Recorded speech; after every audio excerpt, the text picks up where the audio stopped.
मन की शांति पाते हैं। इसका शुभारंभ बड़ा मार्मिक हुआ। आज आप लोगों को बता देने का मन है। आप में से पता नहीं कितनी बहनों को इस कमरे में बैठकर वंदनीय माता जी के दिशा निर्देश प्रवचन सुनने का अवसर मिला होगा, कह नहीं सकती। पर जिनके को भी मिला होगा वह आज भी प्यार भरे सागर की हिलोरें अनुभव करती होंगी। माता जी को आंवलखेड़ा से आए हुए मथुरा थोड़ा ही समय हुआ था, ज़्यादा समय हुआ भी नहीं था उनको, 2-4 साल ही हुए होंगे। एक बहन उनके पास आई, उम्र कोई रही होगी 25-30 साल की, रोती हुई आई और माता जी से लिपट के कहने लगी, माता जी आपके सिवा मेरा कोई नहीं है। उसकी आंख से आंसू रुकते नहीं थे। माता जी बोली, बेटा क्या बात है, तू बता तो सही, अपने जी की कह तो सही, तेरा दुख दर्द मेरा दुख दर्द है, बता तो सही। प्यार के 2 शब्द सुन के वो उस बहन की आंखों से धारा और भी बह निकली। थोड़ी देर बाद जब वो थोड़ी संयत हुई तो कहने लगी, माता जी मेरा इस दुनिया में अब कोई नहीं है। बोले क्यों? बोले ससुराल वालों ने मुझे धक्के देके घर से बाहर निकाल दिया और मायके वालों ने ये समझा कि लड़की पराए घर का कूड़ा है, शादी कर दी तो उस कूड़े को कैसे वापस घर में लाएं, उन्होंने भी छोड़ दिया। अब बताओ माता जी मैं कहाँ जाऊँ?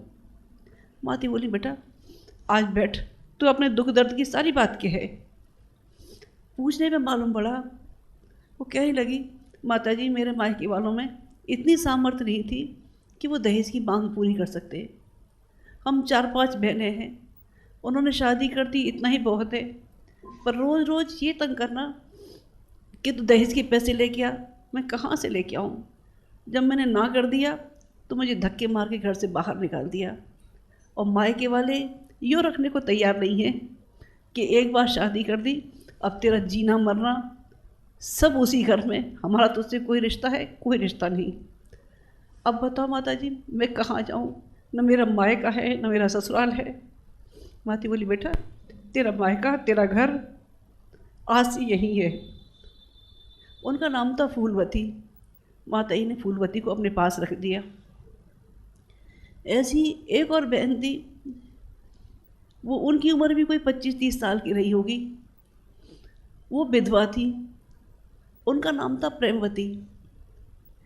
प्रेमवती को भी जैसे ही वो विधवा हुई, उनके कोई बच्चे नहीं थे। उनके घर वालों ने उनके हिस्से की ज़मीन जायदाद, वो अच्छे घर की थी, सारे अपने नाम करा के सब पैसा जेवर रखवा कर उनको घर के बाहर निकाल दिया। मायके में छोटे छोटे भाई बहन थे। अब वो सोचने लगी, माँ बाप है नहीं, मैं कहाँ जाऊँ? वो भी माता जी के पास में आई। उनकी राइटिंग बहुत अच्छी थी। माता जी ने उनको पास रखा और अपने साथ पत्राचार में उनको सिखाने लगी। ऐसे ही एक बहन और थी, वो शायद इधर पंजाब की कहीं जालंधर साइड की थी।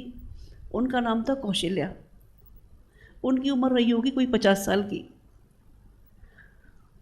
पति का देहांत हो गया था, बच्चे का ब्याह शादी हो गई। कहते हैं एक माँ बाप अपने 4 बच्चों को 6 बच्चों को जितने भी होते हैं अपना पेट काट के रात और दिन जग के उनका पालन पोषण कर लेते हैं, पैरों पे खड़ा कर देते हैं, सारी जिम्मेदारी पूरी करते हैं।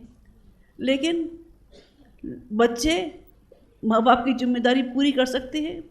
नहीं कर सकते। उनका एक ही लड़का था, उनने माँ को घर से बाहर निकाल दिया। वो माँ माता जी के पास पहुँची। माता जी मैं कहाँ जाऊँ? मैं तो पढ़ी लिखी भी नहीं हूँ, मेरा कोई नहीं है। माता जी ने उनको भी पास रख लिया। वो माता जी के साथ भोजन व्यवस्था में मदद किया करती थी। ऐसी ही एक बहन और थी, वो भी लगभग इसी उम्र की थी। वो नेपाल की थी। उनका नाम था रतन देवी, नाम था उनका। वो भी माता जी के पास थी। एक और परिवार था जिसमें केवल 2 ही भाई बहन थे, माँ बाप थे नहीं, दोनों ने शादी नहीं की थी। बहन बढ़ती आती थी, भाई ब्रह्मचारी थे, संन्यास ले लिया था, फिर भी उनको चिंता थी बहन का क्या होगा। माता जी के पास आए, माता जी माता पिता है नहीं, मैंने संन्यास ले लिया है, मेरी बहन है, कैसे करूं समझ में नहीं आता। माता बोली बेटा तूने संन्यास ले लिया है तो क्या है, मैं तो तेरी माँ हूँ। उस बहन ने भी शादी नहीं की थी, उनकी भी उम्र कोई 30 साल की थी, उनका नाम था नारायणी। उनको भी माता जी ने अपने पास रखा। ये पांचों बहनों से मिलकर पहला महिला मंडल शुरू हुआ। जब ये सब इकट्ठी हुई, माता जी ने अपने पास रखा तो सही, लेकिन उनके मन में एक द्वंद्व बराबर चला। क्या समाज की ये स्थिति, बहनें इतनी पराधीन कि कूड़ा समझ ली जाएं? क्या पति न हो तो सारी संपत्ति लेके उसको घर के बाहर फेंक दिया जाए, वो अपने पैरों पे खड़ी ना हो सके, दुखियारी को भी धक्के मार के निकाल दिया जाए? कैसे इनके जीवन का सुधार हो? माता जी ने यहाँ से नारी जागरण की कमान संभाली। वहाँ से आपका पहला मेला मंडल